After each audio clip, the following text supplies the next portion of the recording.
It's pretty good. It's pretty good. So, Carl, welcome to the podcast. And I was explaining, or when we were meeting in person, I was fascinated by what you're doing with Field AI. And to be honest, it's a whole area around what you're working in and what you're working with your team and what you were doing before this that, in my personal opinion, gets kind of missed or can be missed for the importance of it and how many lives and areas of work it's impacting. But maybe before that, like I don't even think I've had a proper introduction. Like I've obviously had one, but yeah, maybe introduce what Field's doing yourself, your kind of background, and uh, yeah, very excited to talk to you about all these topics. Hey Tom, no, it's good to be on actually, and yeah, I enjoyed our recent encounter. So, Karl Simons, I'm the chief futurist and one of the co-founders of Field. Field is an artificial intelligence platform. In its core, increases visibility at the point of work for improved decision making by remote managers and connecting fieldwork teams that work remote to the back office management in a very different way. The artificial intelligence solution that we have is very unique, which I'm going to go through with you and explain how it all pieces together. But really, it's the utilization of artificial intelligence to enable auto population of reports, and that drives then field worker engagement and adoption, which enables utilization to go up immensely. Yeah, it's a really important area. Well, the idea, I remember like looking at the productivity side, but the utilization side, and I know some of the industries you're in, like utilities and construction and telecoms and all that kind of way. And I know I've asked you this before, but like maybe give me the recap. How did you spot this problem and spot this area? Because you're obviously working before in the utility sector. What was it that kind of made you think this is a problem? Like this needs to be solved, and there's something here that I can really add value to, and we can add value to in that area. Okay, so my background, I'm a mechanical electrical engineer by trade. Spent the first 13 years on the tools as a field worker, really, and then moved into construction management. At the time, I was fortunate enough to work across the Middle East in some of the highest profile construction projects in the world from some amazing organizations, Carillion in Oman, Haida Consulting, who oversaw the Burj Khalifa design engineering side, so being a part of some of those high profile contracts when it was booming across the Middle East was phenomenal, the towers, etc. Then I moved into the oil and gas sector, and worked and operated and maintained with the teams who delivered the services for organizations like Shell across the platforms, the rigs and refineries, working out in the Philippines, in India, in Abu Dhabi, and then out into Australia on the rail lines, New Zealand, the electricity grids, down the mines in Valais in New Caledonia. So it was a fantastic breadth of different industry sectors that I was privileged enough to be a part of seeing and working in with some amazing teams. Latterly, then I moved back and took a role as Chief Safety and Security Officer at Thames Water. Stayed there for a decade, and some of the challenges between 2010 and 2020 with the high profile nature of delivering the water sector, the water for the capital city, but also the security around the capital city's water supply was phenomenal for a quarter of its population. In all that time, I watched digital adoption occur and the evolution of digital services. But really, it was a problem for field workers. Because if you think about people that work in the infrastructure world, they dig holes for a living, they're on the tools, they're working hard on physical activities. So actual, use of technology through phones and tablets isn't in their DNA. They don't like it. They don't want to do it. And I found really the barriers to sorry, not AI, we hadn't even begun on that, but the barriers to even digital form usage and tablets, etc., all existed. It was interesting as I was stepping down from Thames. I got reached out to by the organization Field, which was just beginning following a year of incubation and development. You see, Field came as a corporate venture as a result of trying to digitalize the gas sector networks. Yeah, I And remember Boston saying. Consulting Group created the original algorithms for field to be able to do something smart instead of just traditional digitalization of pen and paper. In other words, tick boxes and forms. What about if we could use artificial intelligence through natural language processing to be able to capture and auto-populate from what is said a report to be able to help field workers? And when I saw the product that had been built, and they were looking to create a founding team to take it to market and commercialize the product, I was all in. Subsequently, after that, then we looked at how do we create computer vision to be able to use imagery analysis to be able to actually continue to expand on what the field worker might not get. So you're blurring a little bit, Tom. Do you think that's me or you? It won't matter. It's all recorded It locally. doesn't matter, So, right? Okay. yeah. So yeah, you imagine like the ability now for us to be able to use what is said and auto-populate, but also what is seen. Yeah. Yeah. So therefore, unstructured data at the point of work captured through video technology allows us to be able to harness imagery analysis and natural language processing. And then we got even smarter and said, well, what about if we use our reasoning engines to be able to look at how we can predict and help the field worker based on what we already know? So by that, I mean, imagine the field worker at the point of work does a video. It goes into the cloud, splits, natural, what is said, what is seen is analyzed. This is us making it simple. But also through application programming interfaces, how systems talk to one another. We API into the AccuWeather, into the Met Office, into TomTom, the road traffic systems, into geospatial information to be able to flesh out and articulate risk of what's happening at that GPS coordinate to be able to really show the field worker and influence the way they undertake then their risk assessment to start the shift. So safety is part of the core of fielding, how a field worker starts their day, regardless of sector, electricity, gas, water, highways, rail. They all start with that. How do I do a dynamic point of work assessment of what I'm going to undertake today? And then throughout the day, then we can actually start to use smart processes as a result of that assessment to be able to use it as a catalyst to be able to get additional information captured. So by that, I mean inspection and testing throughout the day, cessations of work, permits for authorization. When they finish work, how do you get them to evidence the condition they've left the work site? So the volumes of data that we're capturing is phenomenal through different sectors.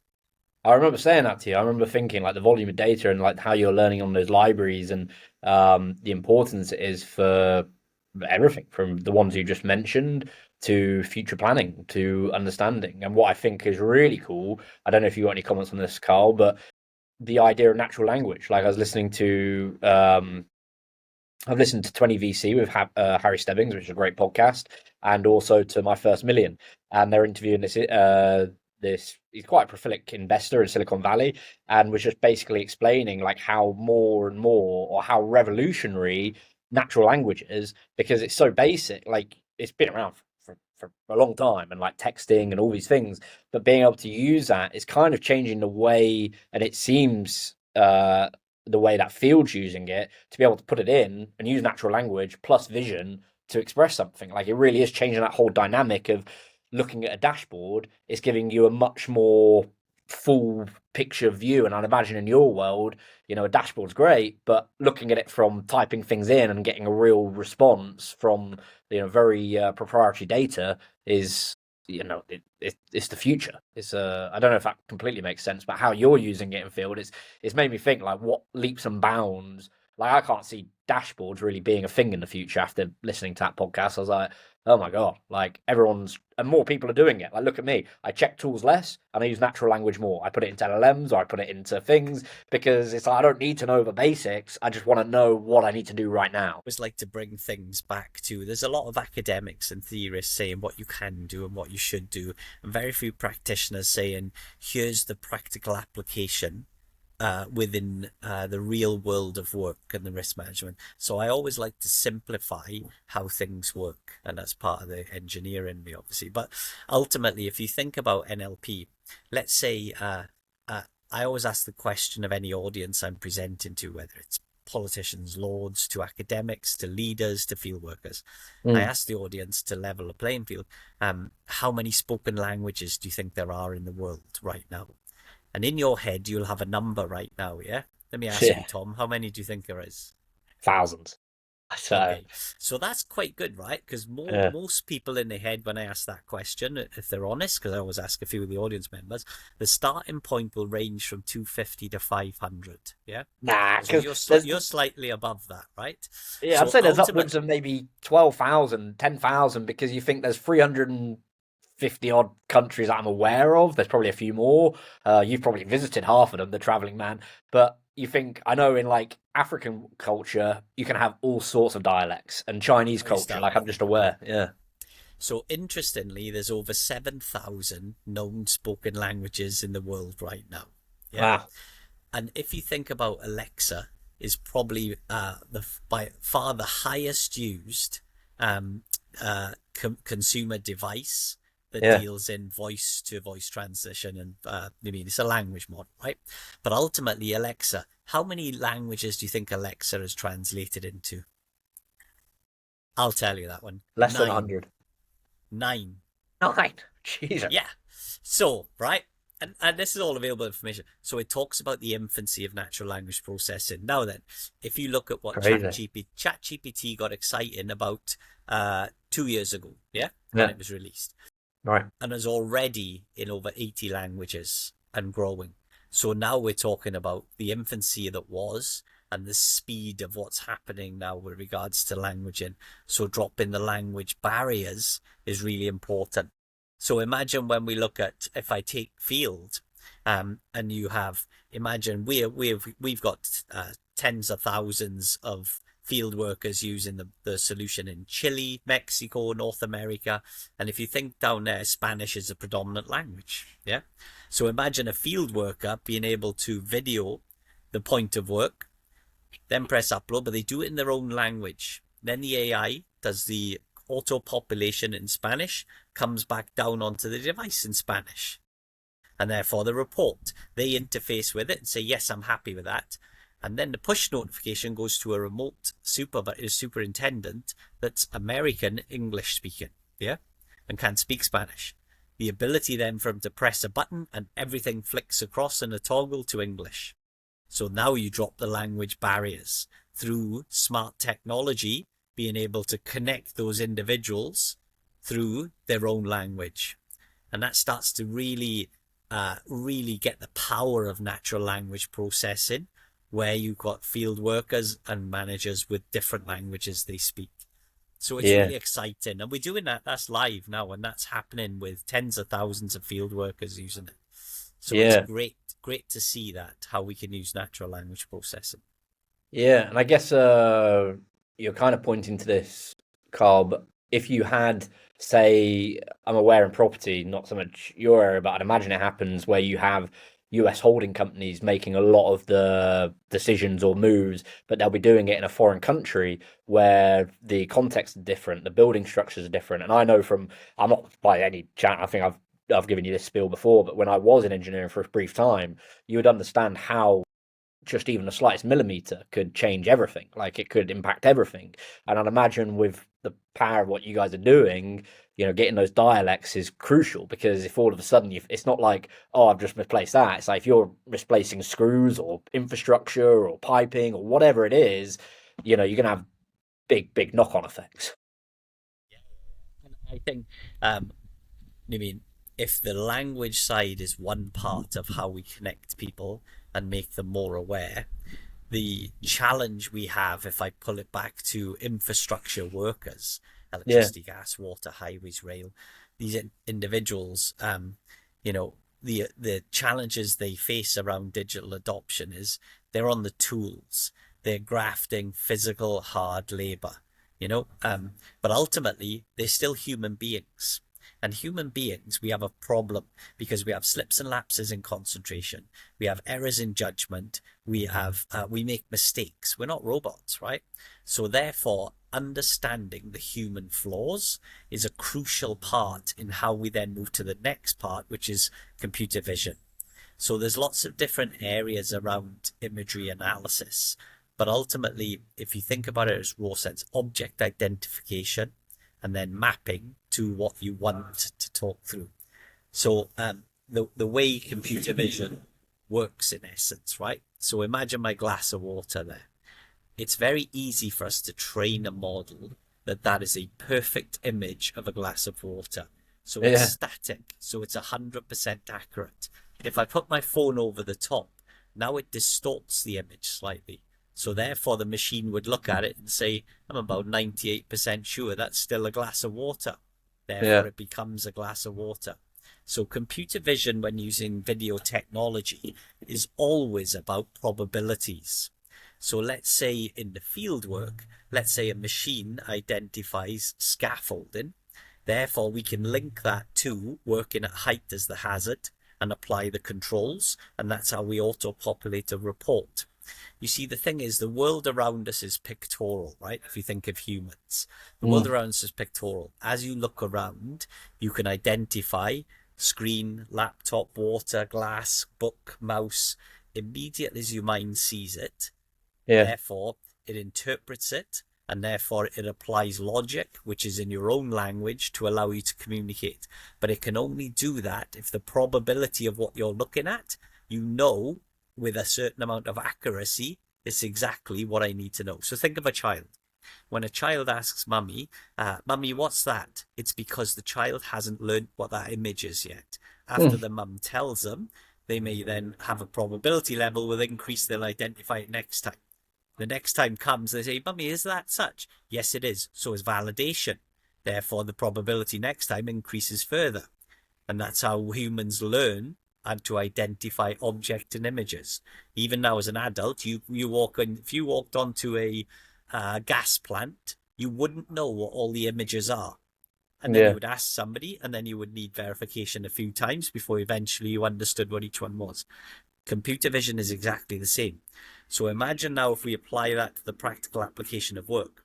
As somebody videos an image, like scaffolding, excavations, the cars, pedestrians, barriers, cones, all that goes, the images go up. The machine analyzes it instantly, identifies all the images. If you set a threshold, so let's say 60, 70%, anything above that maps to the hazards, populates, comes back down. But then the smart bit is the individual interfaces with what's produced. So as they adjust the hazards and controls, therefore they're validated. So the machine says, right, I got that one right. Great. So the field workers are now training your model. They're training it up to another level. Like they're just learning.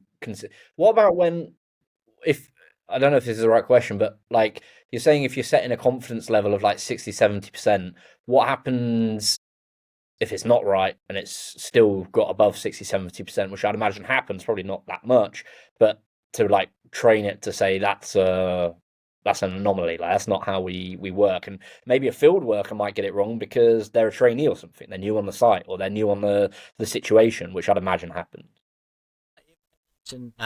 So a position where, what would you rather? I would rather something arrive and say, hey, remember, you everything you're giving them is for consideration. The field worker still owns what is produced. So therefore, as they look at it and say, oh no, that's not here. Let's say an overhead cable. I mean, no, that's not here. So I'll remove that. So therefore the machine goes, right, it wasn't that. Ultimately, they still accountable and own what is produced, regardless of what it is. The reality is everything the machine produces is for consideration. So think when you go into ChatGPT and say, give me a article for my next LinkedIn post on field workers in AI. What is produced, if you just press accept and post, the chances are it might not be what you want. Yeah. So therefore, what do? You read it, you validate it, you adjust it, and then you say, that's what I'm going to send out. It's no different. Anything that is produced in the AI world needs to be validated by a human right now. But the thing is, as you do more and more, it gets better. So if you think about us as an organization, Field, we've been to now over 1.5 million jobs, yeah, in the last 5 years. And we've got several million different images within the database. So now you're dealing with the ability to be able to, the probabilities of what is being created for the field workers is really, really important. Yeah. And that starts to change the narrative around the confidence levels you have in what is being articulated in a report will be a good level and increasing level of accuracy for what we need. Mm. And that's a good point. So you say, and just playing it back, like trying to think through, like, I don't know, some people call it hype, some people call it real. There's applications like Gemini's doing really cool things, and I saw them last week in AI Summit. And there are examples where people are really starting to operationalize these products. And I'm talking specifically around agents and agentic. And to your point, I'm not talking about well, kind of about the agentic piece, which you might have a view on, but more so your point around human in the loop, having someone look at it, and it's very important in your work, I'd imagine, where it's much more physical, like the software side and writing posts. Like nothing's going to happen if I write a social post that's slightly wrong or hasn't worked off the same area. And I'm kind of wondering, what's your view on, like, not necessarily how long until we trust AI to, like you said, like a 60-70% benchmark, like, oh yeah, it'll be right most of the time. How do you see that all unwinding? Because I think it's still a little bit of hype. Well, I think it's going to be hype for a while. Like, look how everyone hyped the internet in 2001. We've only really started using internet in the past 5 years, in my opinion. Like, there wasn't as anywhere near as many applications there are today. And I just wonder where you play into that whole human in a loop, agentic, doing autonomous things. Like, how long is it going to take, or what the way you look at it?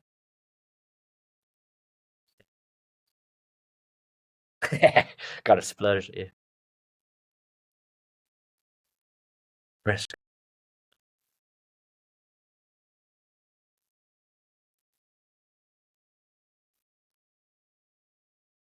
Yeah.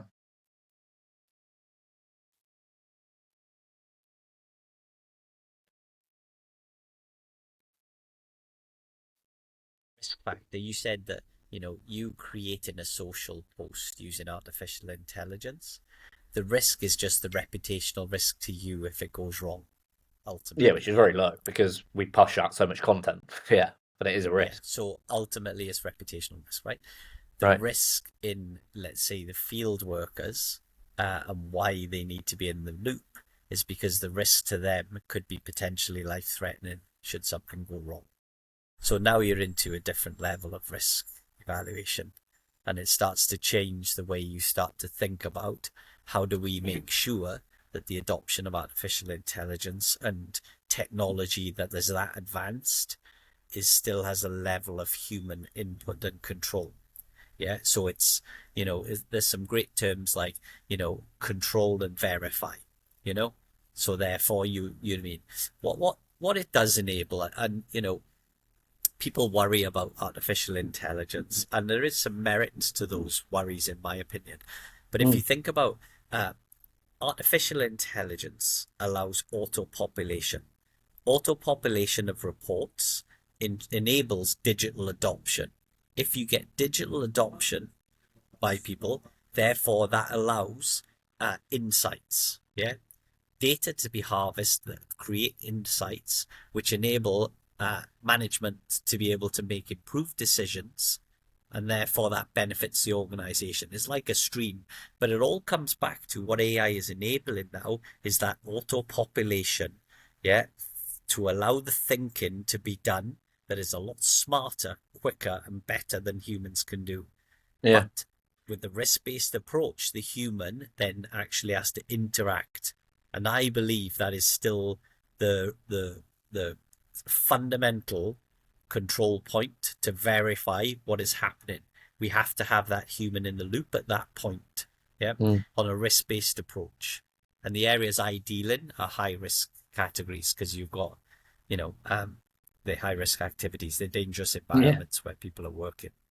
Yeah, well, a 20-story building's pretty high risk, or like water being supplied, or like you said, in oil and gas, or in mining, or any of those sectors. I mean, it's a very physical life or death situation, I'd imagine, across a lot of categories, a lot of risk categories I can't even comprehend, which is which is different. But how do you, the question that you mentioned, or risk management, is a big area because how do you look, Carl? I'm purely curious. How do you look at risk changing with from two sides and take it whichever way you want? Or maybe there's another way to look at it with the introduction of more AI software, tools, capabilities, but also the governance around it. Like what's happening that's being constantly discussed in House of Lords. And we've obviously got very different laws around data, which I'm sure impacts companies like yours in various ways. It impacts every company compared to operating in the US because our data laws are different. And if you've got different data laws, the way you consume data, look at data, use that data, is very different. I mean, there's God knows it's incomprehensible how many different situations there are. But what do you think about all that? Like changing the way we work? Yeah, so organizations, first and foremost, need to be very responsible around how they are using artificial intelligence right now. Um, I always like to make things practical. So let's say a field worker at the point of work asks the chat GPT, for example, give me the confined space controls for this. The creation generative of AI really means the creation of content. So Yeah, the algorithms point out into the external environment. So you have no control, the company has no control over what is created at that point that the field worker may listen to. So the adoption of AI is a very smart thing to do so that you have that control. So, for instance, in field, our algorithms face into a company's organization. So we pull from their standards, their controls, their procedures to populate what we know then the field worker will see. Yeah, that is mm, really important because it's dangerous if it's not controlled. yeah, Um, then we start to look at, remember, government follows industry, and industries follow organizational, and organizations are often injected for change by organizations like myself, yeah, the companies that are dealing in this and at the forefront of digital change. Therefore, the companies get the opportunity to see firsthand and trial it and then move forward with it. I mean, industry sectors then are watching what is happening across their sector, and government is responding to the changes to try and get control. There's some good stuff, good conversations you mentioned are going on. We've got, in the UK, the AI action plan. In the US, we've got the AI pact that is going on. So there is stuff happening around the ethical use of AI and how we start to governance. Even recently, I held an event in Parliament around the impact of artificial intelligence in health and well-being, which was really successful. It was a year and a half's research report done by the National Health and Wellbeing Forum. And it's all about steering government, academics, and industry to be able to, with recommendations on how and what we need to do. So lots going on in that space, right? mm, When we pull across then to how we start to look at the companies that are using artificial intelligence and how we start to affect their risk-based approach. yeah, A great example of this is we've talked about what is said and what is seen. The third element is what is known. So this mm, is now into predictive reasoning, right? And this is where the opportunities for the future development of I believe, are really starting to take hold now. So within field, we have a predictive reasoning engine. So what that means is the machine's ability to learn and to be able to speak to other systems of note. So let's say there's a couple of things in this. First of all, the field worker does a video at the point of work. Yeah, we analyze what is said, what's seen. Now, what is known is when the machine is auto-populating, it's also saying, hey, at that GPS coordinate, I was there with another crew. I was there before. And last time I was there, there's a low voltage electricity cable. I didn't see any utility markup or cables. I didn't hear Carl say anything. But Yeah. ultimately, there's a probability that's quite high it's there because I saw it last time. So therefore, I'm gonna push that live across to him. Or uh, last time Carl's done a video and the machine says, "Hey, Carl's team normally does working at height. I didn't see any scaffolding. I didn't hear him say work at height, but the probability of him doing it's quite high. So I'm going to push that across to him to consider." This is the machine knowing stuff and being able to auto-populate as a result of what's known. And then we get really smart. So APIs, application programming interface, is how systems talk to one another. So now we have the ability that when the field worker arrives at the point of work, imagine they open up their front end application, and already there for them, yeah, is a daily site briefing that integrates into the Met Office for the weather systems at their GPS coordinate, into the traffic systems at their GPS coordinate, and also any geospatial information. And then you're able to populate and influence risk. So Mm. imagine it's like a lovely day, but at 3 o'clock later on that afternoon, there's going to be a lot of wind coming through with a storm. Now then, the machine knows it because it's talking to the Met Office, but the field worker doesn't. So therefore, you can articulate risk through smart and intelligent systems being able to talk to one another. And that is an increasing area of opportunity that is happening across, certainly our platform provides that information. And field workers are benefiting from this, and we're reducing risk through increasing risk intelligence. Yeah. The whole reasoning side, it's a big push for the large language models because it's like one thing that machines don't have is like gut instinct. Like I can tell if I like something or don't like something, and I can have a like a third feeling of like this just doesn't feel right. Like I'm sure everyone's had it as far as I'm aware. And like I know a lot of successful people that I either know indirectly, directly, or through books that have always said trusting their gut gives them the best. It's like some secret force we have, and it's like context, right? Like whatever this might get from this conversation from us, Carl, they might or might not have picked up that we've already met in person, or it might have picked up that what we said or what we didn't say, and the other sense is I can't remember everything I've said, but the machine would be able to say it. And it's like, how do you piece those things back to a reasoning model that can find that kind of middle line? Like it's a really interesting concept, and how to do that in your space, I'd imagine is yeah, it's very pivotal, very pivotal. Yeah, it's quite exciting. There's Yeah, a lot in the future opportunities of how we practically use artificial intelligence to provide intelligent data. And yeah, when you think of data, we've got over 50 terabytes of data now as a result of going to 1.5 million jobs.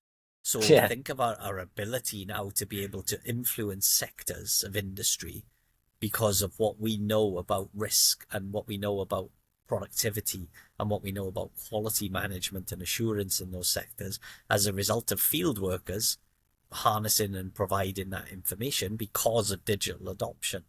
yeah.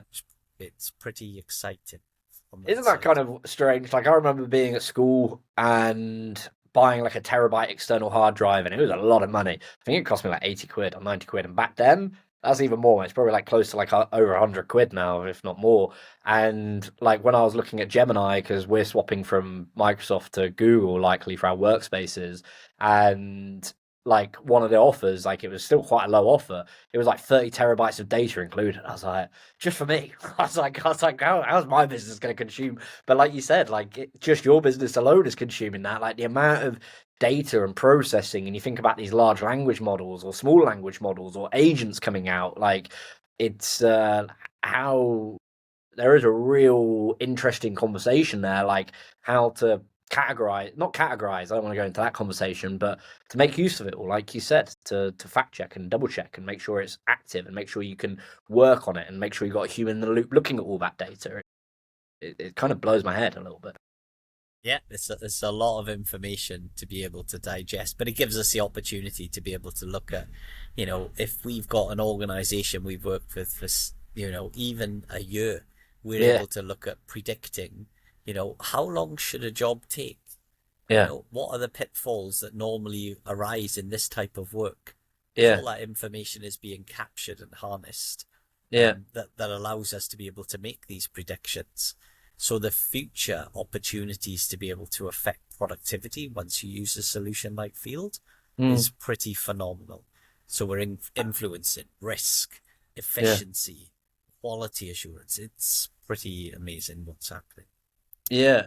And maybe you can give me a bit of advice then, like from I was asking you this when we were in person as well, but like the questions you ask, Carl, when say you're going on a new project or a new site and you said you've done 1.5 million jobs, say you're adding a new job and you're working with a company, whatever, whoever they might be, is there a set of questions you ask yourself or you ask your team when using these solutions of like, I like the question, I'm not asking you this question, but like, what's the hardest problem you've ever solved and how do you solve it? Is there a way you look at these business situations to think, and anyone listening to think like, and there's no right or wrong, how you frame that job or frame using the field platform or frame just communicating with your own team? Like, how do we overcome this? We've not seen this problem before, or we've seen similar, but it's not exactly the same. Like you said, no problem's the same, and or you didn't say this, but I'd imagine no problem is the same at times. Like it's a new thing, new building, a new area.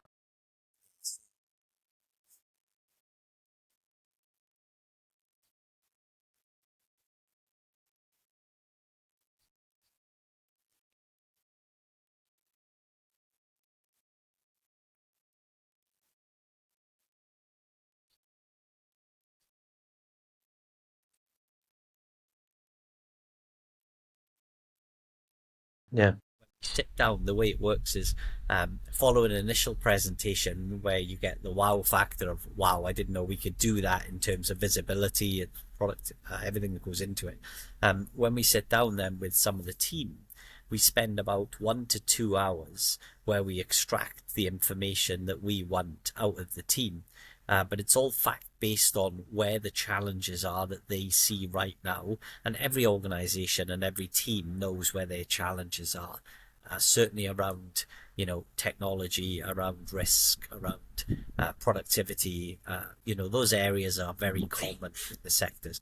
We've been to 1.5 million jobs. We know that on average 30% of a field worker's day is standing time. wow, And that's not just our research partner as well, but why is that? The concrete truck's not arrived, the permit's not in place, the customer hasn't opened the gate for us, the equipment's not arrived on site. And if you think about practically, normally a field worker, when I was on the tools, I would phone up my remote manager and hey boss, the equipment's not here, I can't continue. Boss would get onto the supplier, they would sort it out, they would arrive on site. A couple of hours later, thanks very much, I'll carry on now. That's yeah, never captured.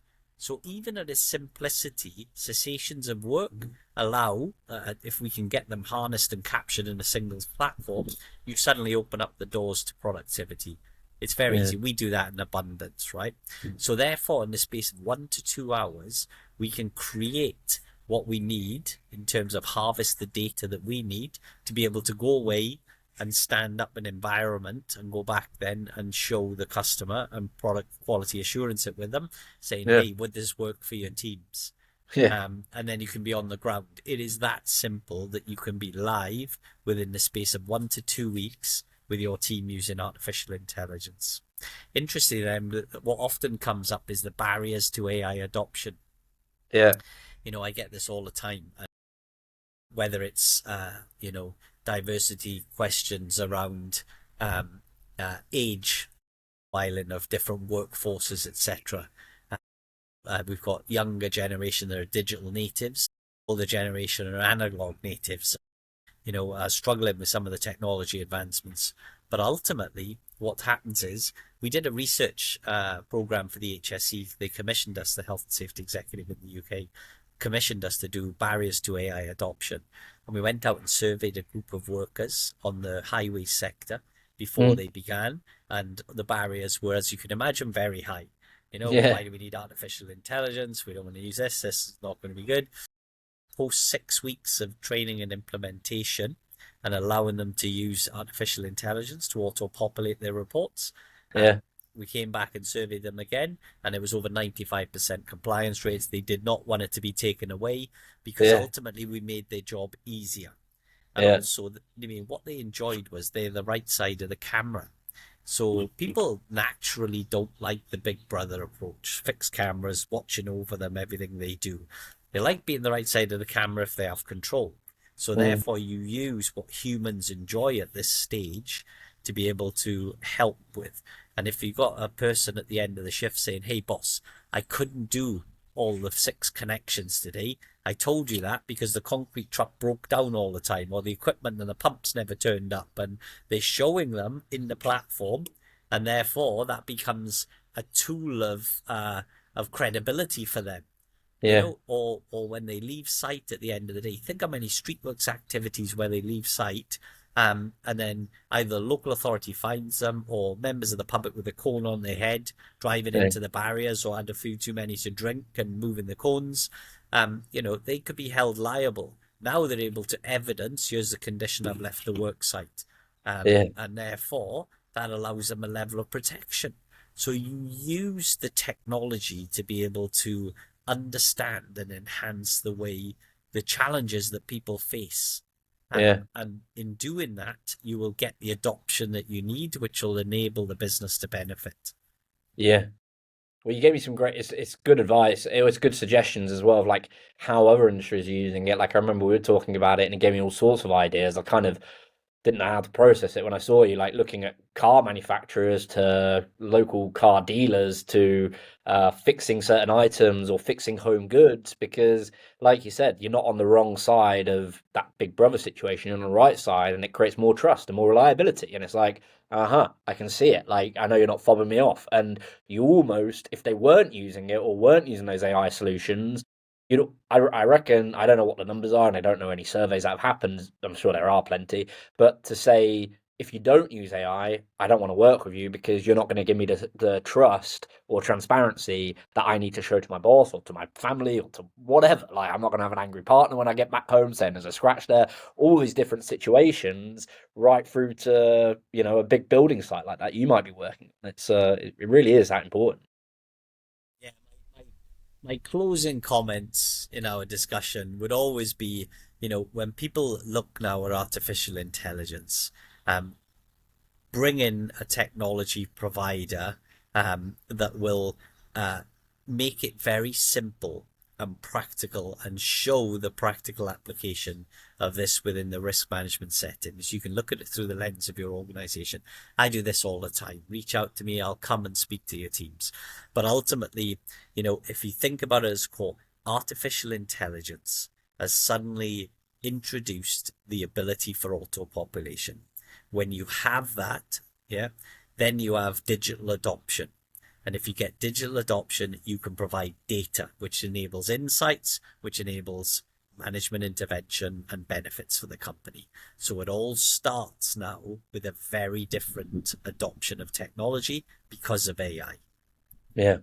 Great closing thoughts, and I definitely want to have you back on again to talk about this. And like you said, next time maybe in person. Carl, you mentioned that people can come to you to speak. Where else can they find you? And I'll put it in the show notes. Where else can they find out relevant current information about you and the Usual field? socials, I'm on LinkedIn predominantly, and then certainly reach out if you want any further information off field. That's on the website anyway, field.ai.